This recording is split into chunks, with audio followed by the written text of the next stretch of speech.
परमेश्वरलाई आज हामी नरेन्द्र सरको घरमा आएका छौँ। उहाँ चाहिँ यसरी यहाँबाट खाटबाट झरेर हिँडेर जाँदै हुनुहुन्छ र अहिले आइसक्नुभयो गएर पनि। ल आउनु बस्न आउनु यता आउनु आफ्नो बेड बिस्तारतिर बस्नको लागि त्यही कुर्सीमा बस्ने। यस्तो भएको बेलामा के हुँदो रहेछ भने एउटा पेपर एक्सपेरिमेन्ट बाँकी छ हेरेको थियो एकजना टिचर चित्त नहुँको कि मलाई चाहिँ भएको थियो। के भन्नुभएको? अलि चर्को भन्नु पर्यो। बागेश्वरीमा एकजना त्यस्तो केसले आएको थियो कि ऊ तनहुँको एउटा टिचर थियो निभागीको। अनि उसलाई जतिखेर नि दौड्ने छिटो बिस्तारै बिस्तारै बिस्तारै भन्दा भन्दा एक दुई बेला दौडिहाल्ने गर्दा गर्दा त्यहाँ के रहेछ भनेर एक्सपेरिमेन्ट गर्न लागेको थियो प्रयोगमा। म पनि त्यो बसिरहेको थिएँ। अनि छोडेर हिँड्नुहोस् त ऊ त्यहाँ पुगेर आउँछ भनेको। अनि एक पाला दुई पाला ढिलो गऱ्यो अनि त्यहाँबाट गरेर दौड्यो दौडेर त्यहाँ बस्यो। अनि बिस्तारै हिँड्नुहोस् न भने भन्यो फेरि बिस्तारै फेरि कुद्ने। त्यो रोग लागेपछि त्यो आफूले कन्ट्रोल गर्न नसक्ने कि त्यो भाग जुन ठाउँ पुग्नु पर्ने त्यो अगाडि गएर पुग्नुपर्ने त्यस्तो हुँदो रहेछ कि। त्यसै मलाई बिस्तारै हिँड्दा गाह्रो हुन्छ कि त्यो छिटो दौड्यो। अनि अहिले तपाईँ त राम्रोसँग आउनुभयो नि त। अहिले गाह्रो भयो नि दोब्रियो नि फेरि। तपाईँ अब आउनु ल बिस्तारै आउनुहोस् त यता। धन्यवाद ईश्वरलाई धन्यवाद। आउनु आउनु आउनु आउनु। म जान्छु पुरानो जस्तै परमेश्वरको आशिष। ल त्यस्तै के सिधा हुनु खोज्छु कि सिधा भइसक्नु भयो। धन्यवाद पिता भनेर उठ्नुहोस्। हजुर हुनुहुन्छ भन्नुहोस्। ल बस्नु आफै बस्दै हुनुहुन्छ एकदम तगडा बलियो भइसक्नुभयो। धन्यवाद परमेश्वरलाई। यो धन सम्पत्ति यो माया मोहमा होस् नलानुहोस्, त्यो सोच नलानुहोस्, ईश्वरपट्टि सोच लानुहोस्। हजुर ठम्दै हिँड्ने यो बजारमा कहाँ कहाँ के गर्ने सबै गरिसक्नु। घर त सर्छ यताउता पैसा मैले पैसा माग्नु परेको थिएन। स्वयं गएर भने तर त्यो समस्याले टार्न सकेन। त धनले टारिएन नि यसरी। त्यही त भने अनि यो संसारले टारिएन नि होइन। यो संसारले गर्ने भने त सिधा गराइसक्ने थियो। त अझै परमेश्वरले गर्नुहुन्छ। यो परमेश्वरमाथि विश्वास गर्नुहोस्। हजुर तिनिकै तन्काएर स्प्रिङ कहाँ कहाँ हो परमेश्वरले जोडिसक्नु भयो कि त्यो खुम्चिन त दोस्रो वालेको काम हो। त्यो दोस्रो वाला हटिसक्यो हजुरको त परमेश्वरको घर। परमेश्वरले दिन्छ सबै कुरा मलाई पर्याप्त छ अनि चाहिँ दिइरहनु भएको छ। म उसैको घर परेर मात्रै उसले पनि परमेश्वरले त पनि कहाँ घर सँगसँगै मसँग हिँड्नु त पनि 8 घर सँगै मछु त पनि 8 घर पुऱ्याउँछु। त एक कदम हिँड म 10 कदम हिँडाउनेवाला म छु भन्नुभएको छ। अनि त 8 गर्नु पर्यो नि। त्यहाँ त पर पुग्थ्यो यति 8 नगरेमा त पुग्थेँ। यहाँ सुत्ने आज कति खुसी लागिरहेछ। एकदम तपाईँहरू आएर बसिदिनु। म यहाँ तपाईँसँगको मिठो कुराकानी मैले भिडियो बनाइराखेको छु क्या। अब जस्तो यो स्वर यस्तो थियो तिम्रो बोली आज चाहिँ छ नि फरक छ। हटल लटपट भइरहेको अनि त्यो बोली लटपट थालेपछि अनि केही कुराहरू नराम्रो देखाउँदो हुन्छ। अनि त्यो केसपछि फेरि सँगै छोड्छ फेरि सक्छ। धन्यवाद परमेश्वर। किनकि परमेश्वरको काम गरेर हिँडेको मान्छे होइन। परमेश्वरको उसमा एकदम उत्साहित हुने मान्छे। अब जता हेर संसारी छन्, कोही दबाईपट्टि लाने छन्, कोही कतापट्टि लाने छन्, कोही कतापट्टि लाने छन्। हजुरको मन त्यता बाढिएर अब सम्हाल्ने नि यस्तो। त्यो एउटा मेरो बानी के देखाइहाल्नु अस्ति यो तिजमै थाहा पायो तिजको बेला त्यहाँ पहिले प्रोग्राम बनाएर बसेर हामी थिएनौँ। तब त हामीले तब भयो नि त परमेश्वरमा एकदम लै पर्नुहुन्छ।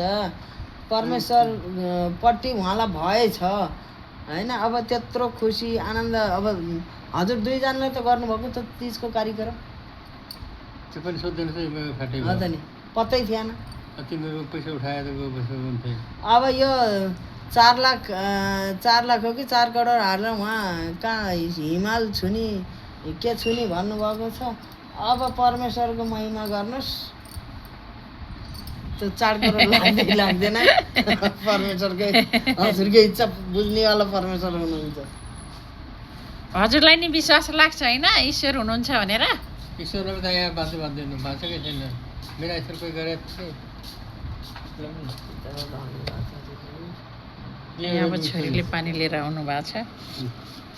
यो रिसर्चर पनि हुनेछ कोरिया जाने रे छोरी ल्याऊ प्लेट यतै ल्याऊ त, यहीँ राख, यहाँ पोखिन्छ, कप यहीँ राख्नु पर्यो। बिस्तारै यहाँ राख्दा नि हुन्छ प्लेट। ल चेस चेस चेस गरौँ, चेस।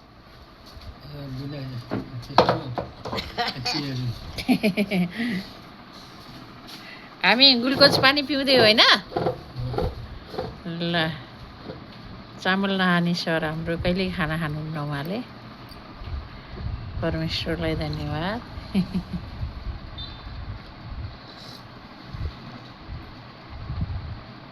यो पनि ती चारवटा कुराहरू मलाई प्र्याक्टिकल रूपमा व्यवहारमा विश्वास दिलाइदिएर छ कि कहिलेका ऋषिमुनिहरू 12 वर्ष 18 वर्ष 20 वर्ष तपस्या गरेर निक्लिन् तिनीहरू ठेला बोली पनि काम सबै गर्छन्। कसरी बस्छ त नखाइकन?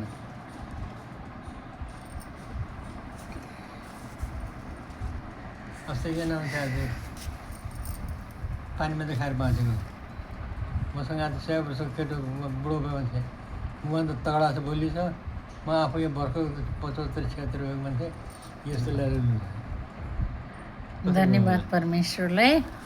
परमेश्वरको बहुत सारे आशिष। ल अहिले हाम्रो सर ट्याक्कै कति वर्ष हुनुभयो? 80 वर्ष? कति 81? 76। अहिले 76 बल्ल? अनि अस्ति नै 76 भन्नुभएको होइन? 3 वर्ष अगाडि? 3 वर्ष अगाडि 76 7 सालको म। अनि 9 हुनु परेन? 79 हुनु परेन? त्यसै बढाएर भएन के बल्ल 76 हो? 9 साले भनेपछि त परमेश्वरलाई धन्यवाद। ल 76 वर्षको हुनुहुन्छ अरे उहाँ। अनि उहाँले खाना नखानु भएको चाहिँ 6 वर्ष, चामल नखानु भएको चाहिँ, अनि माछा मासु अन्डा केही पनि नखाने पनि 6 वर्ष पुरा भइसक्यो। अनि शाकाहारी फलफुल र खाने, जुसहरू खाने, अनि भात चाहिँ बिल्कुल नखाने अनि गर्नुभएको छ। हाम्रो चाहिँ एकदम नरेन्द्र सर भनेको बसन्त गुरुमा हुनुहुन्छ, नरेन्द्र श्रेष्ठ। उहाँ चाहिँ एकदम समाजसेवी बौद्धिक व्यक्तित्व हुनुहुन्छ। अब अहिले चाहिँ उहाँले आफैलाई कमजोरी बनाउनुहुन्छ कि आफूले आफैलाई कमजोरी बनाउनुहुन्छ। र एकदम हामीले देख्दा चाहिँ एकदम बलियो देखिरहेछौँ। परमेश्वरले उठाइसक्नुभयो, हिँडाइसक्नुभयो। धन्यवाद परमेश्वर पिता हजुरलाई। एकदम यसरी नै अब एकदम उठेर हिँड्ने योग्य बनाइसक्नुभयो। आज यहाँसँग आउँदा यसरी कुराकानी गर्न पाउँदा हामीलाई एकदम खुसी लागेको छ। हजुरलाई खुसी लागेको छ कि छैन? खुसी हुनुहुन्छ नि? एकदम 100%। ओके। अहिलेभन्दा हामीले 3 वर्ष अगाडि 30 को दरखानी कार्यक्रम गरेका थियौँ सँगै। अनि सरले र मैले फेरि अहिले पनि हामी 30 को दरखानी कार्यक्रम गर्ने चाहत छ। त्यो पनि परमेश्वरले पुऱ्याइसक्नुभयो। त्यो त आउन समय बाँकी नै छ, भदौ लाग्नु पर्यो होइन। धन्यवाद परमेश्वर पिता। मैले उहाँसँग गरेका कुराकानी र यो ग्लुकोज पानी पिएको भिडियो पनि हजुरहरू सामु राखेको छु है। सबैले हेरेर लाइक कमेन्ट सेयर गर्नुहोला र हाम्रो सरको लागि प्रार्थना गरिदिनु होला। र सम्पूर्णमा पिता परमेश्वरको बहुत सारे आशिष और हाम्रो सरको परिवारमा जीवनमा नि पिता परमेश्वरको बहुत सारे आशिष परमेश्वरले वर्षाएर दिइसक्नुभयो। सुख शान्ति आनन्द खुसी उन्नति प्रगति परमेश्वरले प्रकट गरिसक्नुभयो यीशु मसीहको नाममा आमेन। ल अब एकचोटि दर्शक श्रोताहरूलाई के भन्न चाहनुहुन्छ? यस संसार जीवन आफूलाई बलियो निर्दय नसम्झिकन बलियो बनाएर मन बनाउनु पर्यो र अरूहरूको इच्छा मुताबिक आफू हिँड्न सक्नु पर्यो। तर मात्रै आफ्नै सोच अशुद्ध रहन्छ, अन्त रहने छैन। यदि अरूलाई आफूलाई बलियो बनाउनु छ भने अरूसँग झगडा तगडा होइन, बल्कि मधुमेह सरस्नेह प्रेम गरेर हिँड्नुपर्छ। र त्यसले भगवान्ले पनि साथ दिनुहुन्छ, दिइ पनि राख्नु भएको छ। सधैँ सकारात्मक सोच राखेर अनि यो समाजमा सकारात्मक सोचका कामहरू गर्नु पर्यो। अनि हाम्रो सरको चाहना त्यो छ, त्यो बताउनु भएको छ। विचारको विचार हस् त।